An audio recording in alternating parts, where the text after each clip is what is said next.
کریم وعلی آلہ وصحبہ اجمعین۔ نبی کریم صلی اللہ علیہ وآلہ وسلم نے فرمایا کہ جس نے بغیر کسی رخصت کے یا مرض کے روزہ چھوڑ دیا تو زمانے بھر کا روزہ اس کے ثواب کو نہیں پہنچ سکتا۔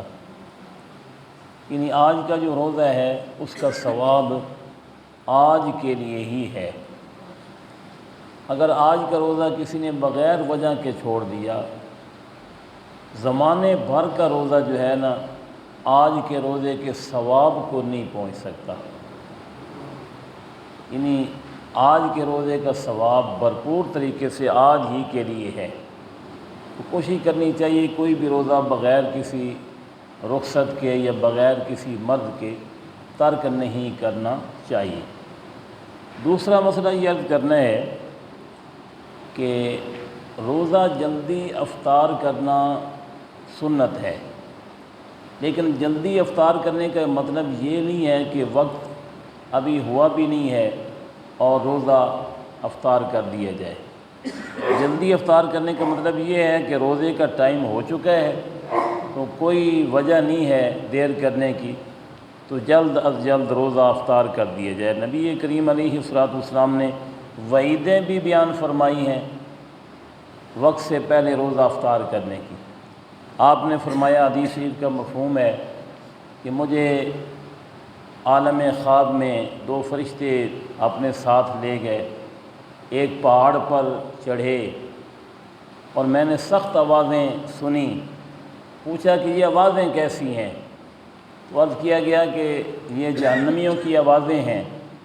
پھر آگے گئے تو کچھ لوگوں کو الٹا لٹکے ہوئے دیکھا جن کی باچھیں چیری جا رہی تھیں اور خون جاری تھا، تو پوچھنے پر بتایا گیا کہ یہ وہ لوگ ہیں جو وقت سے پہلے روزہ افطار کرتے تھے۔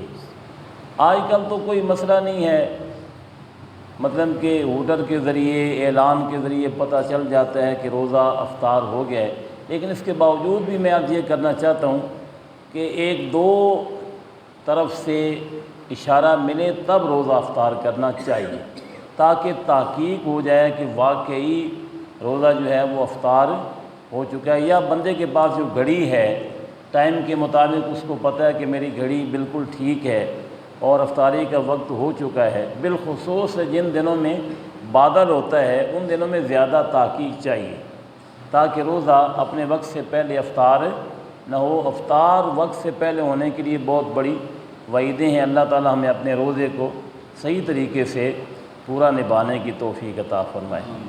کلی کرتے ہوئے یا ناک میں پانی چڑھاتے ہوئے روزہ یاد نہیں ہے، روزہ دار کو روزہ یاد نہیں ہے، اس کی توجہ نہیں ہے روزے کی طرف، کلی کرتے ہوئے اس کا پانی حلق سے نیچے اتر گیا، یا ناک میں پانی چڑھاتے ہوئے اس کا پانی جو ہے کھینچتے ہوئے دماغ تک پہنچ گیا، تو ان دونوں طریقوں سے روزہ نہیں ٹوٹے گا۔ اگر اس کو روزہ دار ہونا یاد نہیں ہے، اور اگر روزہ دار ہونا یاد ہے تو پھر یہ دونوں کام اس نے بے اختیار ہی کیے ہیں تو پھر بھی اس کا روزہ ٹوٹ جائے گا۔ بے اختیار کا مطلب ہے کہ اس نے کہ عدم توجہ کے ساتھ یہ دونوں کام کیے ہیں۔ یہ مسئلہ بھی کلیئر کر دیا جائے۔ بعض اوقات ایسا ہوتا ہے روزہ دار ہونا یاد نہیں ہوتا، کلی بندہ کرتا ہے، اس کے اندر وضو کرتا ہے، پانی حلق سے نیچے اتر جاتا ہے تو بندہ پریشان ہو جاتا ہے کہ میرا روزہ ٹوٹ گیا ہے۔ ایسے روزہ نہیں ٹوٹتا۔ جیسے بھولے سے بندہ کھا پی لے اور بالکل مطلب کہ اپنی طبیعت کے مطابق کھا پی لے تو پھر بھی روزہ نہیں ٹوٹتا، کیونکہ اس کو روزہ دار ہونا یاد نہیں ہے۔ حتیٰ کہ یہ بھی فرمایا گیا ہے کہ اگر کوئی روزہ دار کھا پی رہا ہے اور کوئی مسلمان پاس بیٹھا ہے، اس کو یاد ہے کہ روزوں کا مہینہ ہے، یا جس آدمی کو وہ دیکھ رہا ہے اس کو روزہ ہے، اور وہ اس کو یاد نہ دلائے کہ تجھے بھئی روزہ ہے تو کیوں کھا پی رہا ہے۔ بعد نے یہ بھی فرق کیا ہے کہ اگر وہ کمزور ہے تو اس کو یاد نہ دلائے، اور اگر وہ کمزور نہیں ہے تو پھر اس کو یاد دلا دے۔ بات یہ علیحدہ مسئلہ ہے، لیکن بھول کر کھانے پینے سے روزہ نہیں ٹوٹتا، بے شک طبیعت کے مطابق ہی کھا پی لیا جائے۔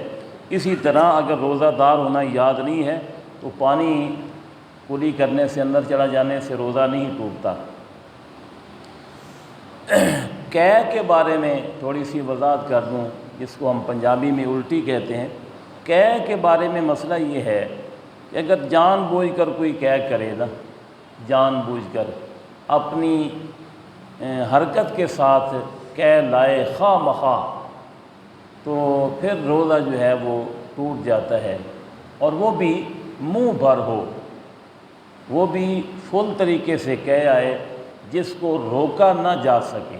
منہ بھر قے اس کو کہتے ہیں کہ اتنا اندر سے کھانا جو ہے وہ خارج ہو کہ اس کو عام طریقے سے مطلب کہ منہ کو بند نہ کیا جا سکے، اس کو کہتے ہیں منہ بھر قے کرنا۔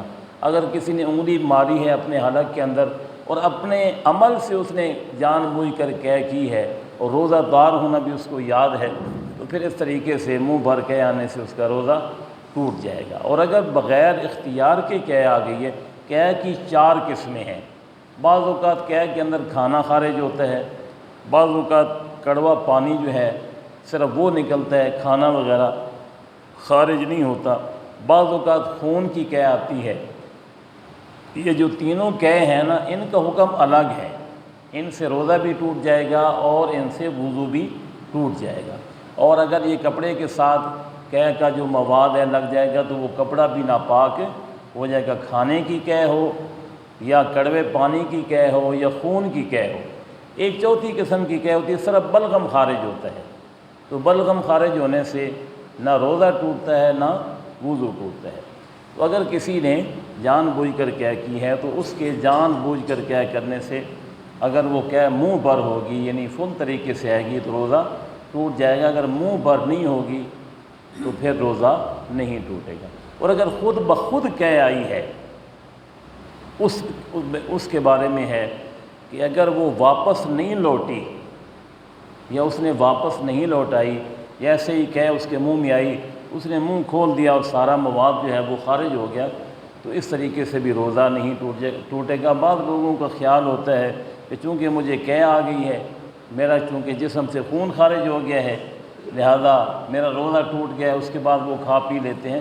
اس طریقے سے ایسا نہیں کرنا چاہیے، روزہ باقاعدہ طور پر اپنی جگہ پہ قائم ہوتا ہے اور اس کے بعد کھانے پینے سے گریز کرنا چاہیے۔ اگر کسی نے ایسا کر لیا کہ قے آ گئی، اس کو مسئلہ معلوم نہیں تھا، اور قے آنے کے بعد اس نے یہ سمجھ کر کہ چونکہ قے آنے سے میرا روزہ ٹوٹ گیا ہے لہذا اب مجھے کھا پی لینا چاہیے، اس نے کھا پی لیا ہے تو اس کے لیے پھر روزے کی قضا ہے، کفارہ نہیں ہے، کیونکہ اس نے ایک دلیل کی بنیاد پر کھایا پیا ہے۔ وہ دلیل کیا تھی؟ اس کا ذہن یہ تھا کہ قے آنے سے میرا روزہ ٹوٹ گیا ہے، لہذا اس کے بعد اس نے اپنی مرضی سے کھا پی لیا، تو اب اس روزے کی وہ رمضان شریف کے بعد کیا کرے گا؟ قضا کرے گا۔ اور اگر خود بخود قے آئی ہے لیکن وہ منہ بھر نہیں ہے، یعنی کہ تھوڑی مقدار میں ہے اور واپس بھی نہ لوٹی ہے نہ اس نے لوٹائی ہے، اس طریقے سے بھی روزہ نہیں ٹوٹتا۔ اللہ تعالی ہمیں ان مسائل کو یاد رکھنے کی توفیق عطا فرمائے۔ جی اگر نماز کے دوران قے آ جائے، لازمی بات ہے، نماز کے دوران تو قے آ گئی تو پھر میں نے جیسا کہ کہا نا کہ قے کے ساتھ نا روزہ تب ٹوٹتا ہے جب وہ منہ بھر ہو، جی، لیکن اور یا جان بوجھ کے لائی گئی ہو یا مطلب کہ اس کو لوٹایا گیا ہو واپس، چنے کے دانے کے برابر بھی وہ لوٹ گئی تو روزہ ٹوٹ جائے گا۔